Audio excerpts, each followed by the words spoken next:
So let's recap. In the last video, I showed you all there is to know about Canva. At the end of that video, I gave you an action plan that required you to practice what you've learned about Canva by creating the same images as me. While I'm sure this sounds easy, I'm predicting that it was somewhat of a challenge for some of y'all because I only gave written instructions. It was up to you to find where that would be on Canva and to see if your image matched mine. In this video, I'm going to focus on content blocks and most frequently used Squarespace features to complement our beautiful banners we will be creating. I intentionally did not create a full Squarespace tutorial because this course is about creating irresistible banners for your hair company.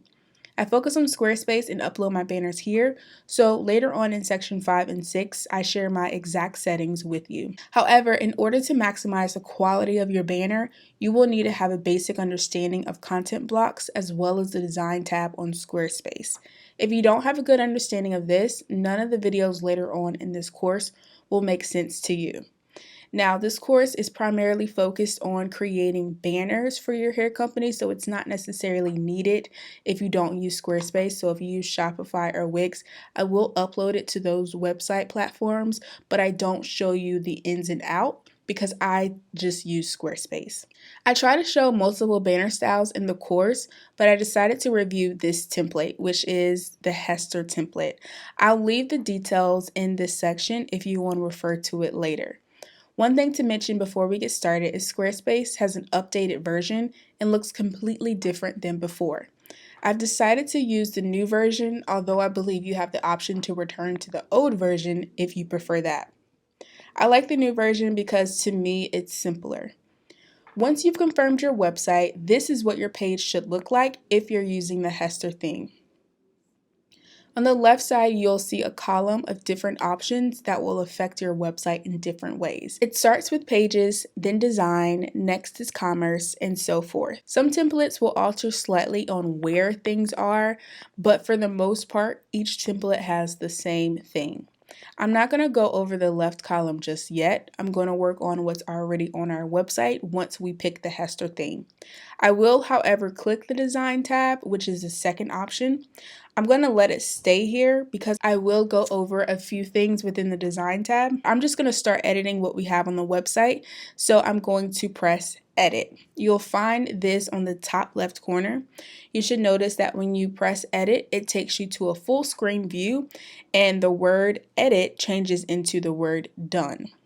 When you're done making any changes, you'll click that. Squarespace makes it really easy to edit things because you'll see that it will either highlight itself in a darker color as a contrast so you know what you're actually editing, or it will be highlighted in blue. At the top of your website, it highlights itself and asks if you want to edit the header. But if you hover across the rest of the page, not clicking anything just yet, but moving your mouse over certain parts of the website, you'll see blue rectangles showing up as well.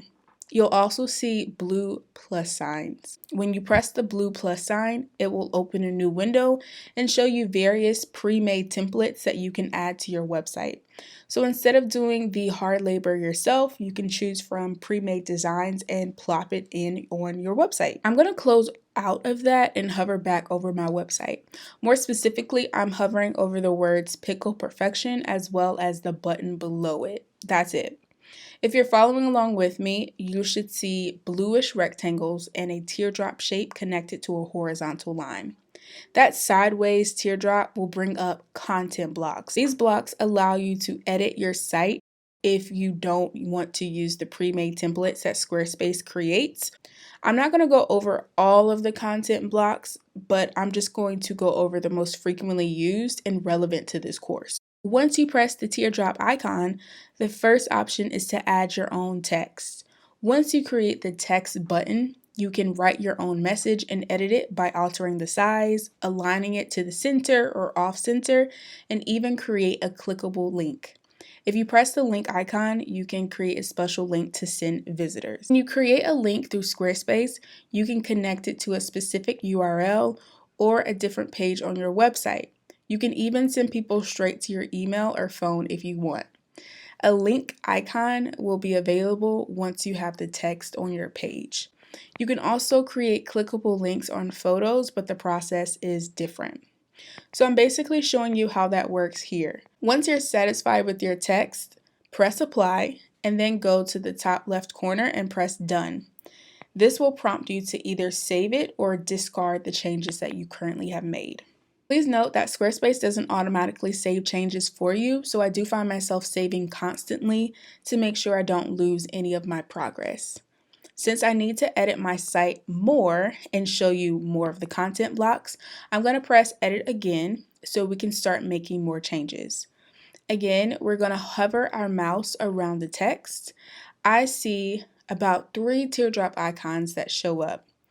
I choose the teardrop on top of the text titled Create Text here, and that was the text that I just created.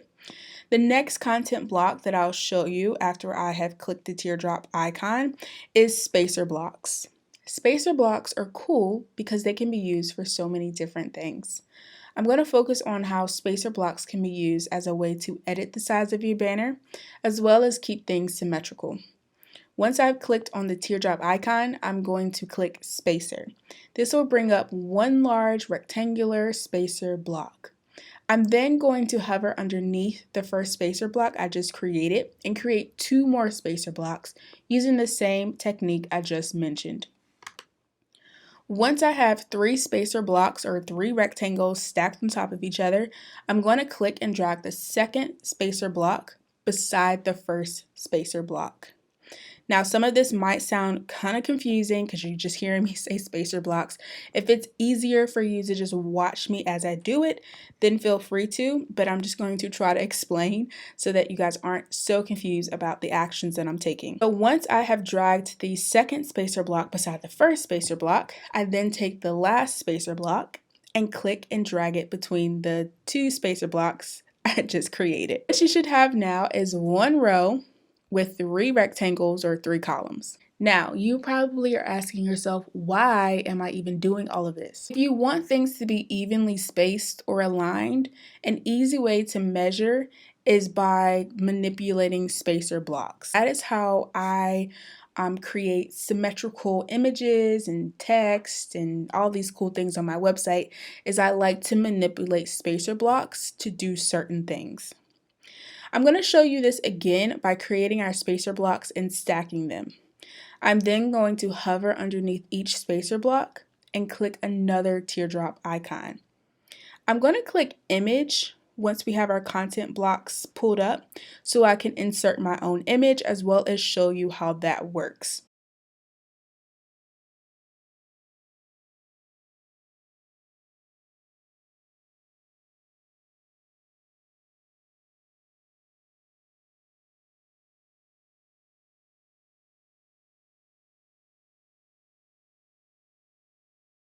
I'm going to show you how using spacer blocks keeps everything even.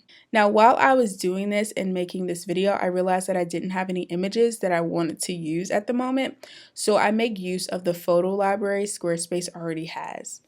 Once you click Add Image from the content blocks, you're going to click Search for Image. I found the first image and just used that. After each image is uploaded, I then press Apply, and I do the same thing for the next 2 images. Apply basically just saves what you have. It doesn't save the whole page itself, but it does save your work so far. Hover over the second spacer block and click the teardrop button and insert another image. You're going to do that for the last spacer block as well. After I have my 3 images, I am going to rearrange them. This part is easier to watch than explain, but the most important thing to remember is that when you are trying to move images that have already been placed under the spacer block, you have to make sure you keep it under the spacer block. If you don't, it may drastically change your overall image. I'm just continuing my review of content blocks by hovering over the last image and finding another teardrop icon like I mentioned before.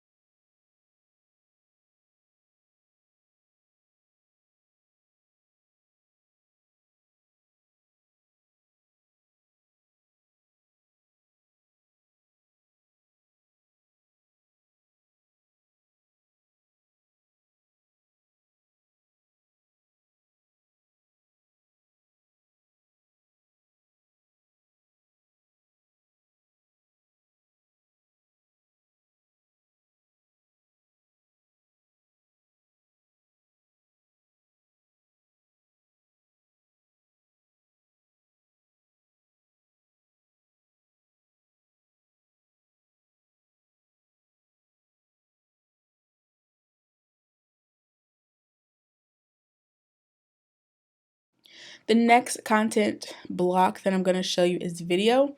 I don't focus on video, but it is pretty self-explanatory because once you click video and have it positioned in the correct spot, you just need to find a video on YouTube or Vimeo and paste the link.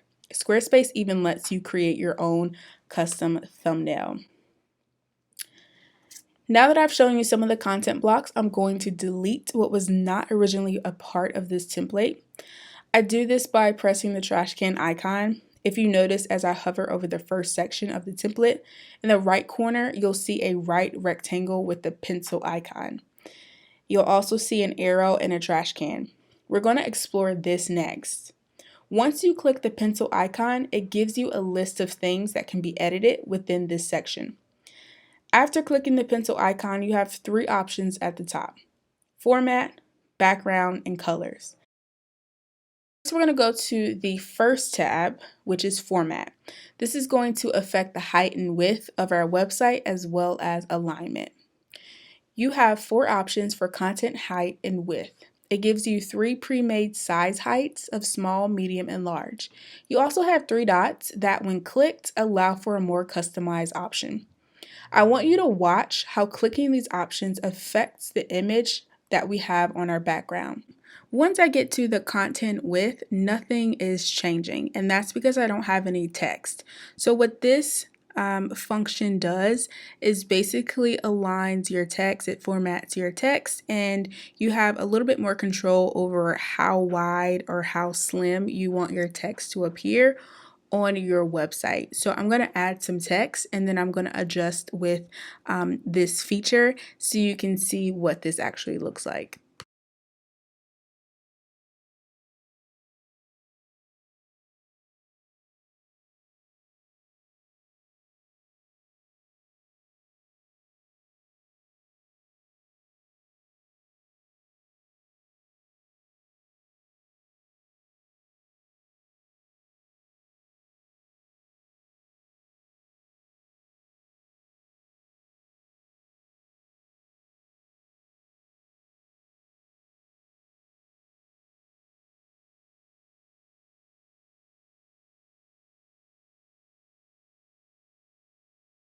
I'm going to start at background. This allows us to change the image within the section. You can also insert a video, but I'm focusing on a banner. You will have two options below that image. You can either replace it or delete it. Before pressing either of those options, make sure that the image you're looking at matches the background image. Since they're a match, I know I'm working in the right section. I'm going to upload a banner that I create later on in the course. It's probably one of the easiest banners that I create in this course, but to practice, we'll just use this. You will have access to this banner since it's so simple. Once the image is uploaded, you'll see that there is a tint to the image in contrast to the original image that I showed you. The original image has a white tint to it, while this one has more of a salmon colored tint. This is due to the fact that Squarespace automatically places an overlay. While I actually like the overlay in this case, I'm going to show you how to adjust it so you know how to change it. You should still be on the background tab, but if you scroll down to the last option, you'll see the words overlay opacity. Depending on if you move the circle to the left or the right, it'll affect the amount of color shown. So if we go above the overlay opacity, you'll see background width. This gives you the option to make the background stretch across the whole screen or create an insert effect or border around the image. It's up to you on what you prefer stylistically for your hair company, but I typically have my banners on full bleed.